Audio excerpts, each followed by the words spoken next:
เมทริกไฟเพกพลัสเป็นหนึ่งในอาหารเสริมที่ดีที่สุดเพื่อส่งเสริมสุขภาพของระบบภูมิคุ้มกันที่ดีที่สุดต่อสุขภาพ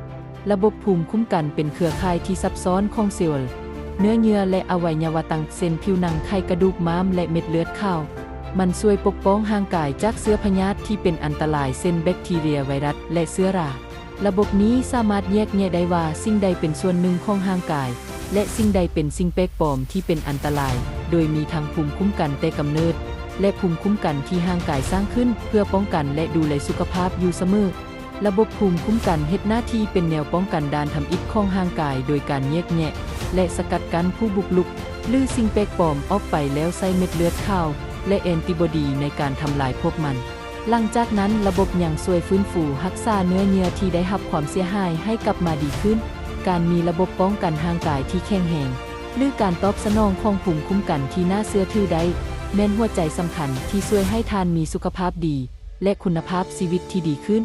การผสมผสานอันทรงพลังระหว่างฟูดเมทริกเซเลเนียมฟูดเมทริกไฟโตสเตอรอลฟูดเมทริกซิงฟูดเมทริกเจอร์มาเนียมฟูดเมทริกเคอร์เซตินฟูดเมทริกโครเมียมฟูดเมทริกสารสกัดบรอกโคลีและ SOD ซึ่งเฮ็ดให้เป็นอาหารเสริมที่ดีที่สุดในการเพิ่มประสิทธิภาพของระบบภูมิคุ้มกัน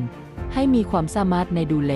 และปกป้องสุขภาพโดยรวมได้ดีขึ้นฟูดเมทริกไฟเพกพลัสถูกพัฒนาขึ้นบนพื้นฐานของงานวิจัยที่ได้รับรางวัลโนเบล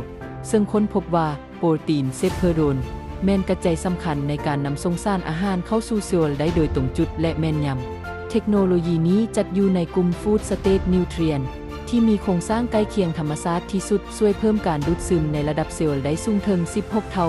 และคงอยู่ในระบบไหลเวียนได้นานถึง36 ชั่วโมงเมื่อเทียบกับอาหารเสริมอื่น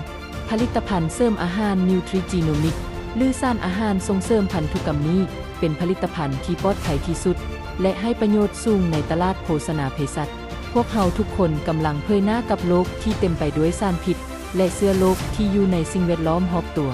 พวกเรากำลังอยู่ในสนามรบทางชีวภาพในทุกวินาที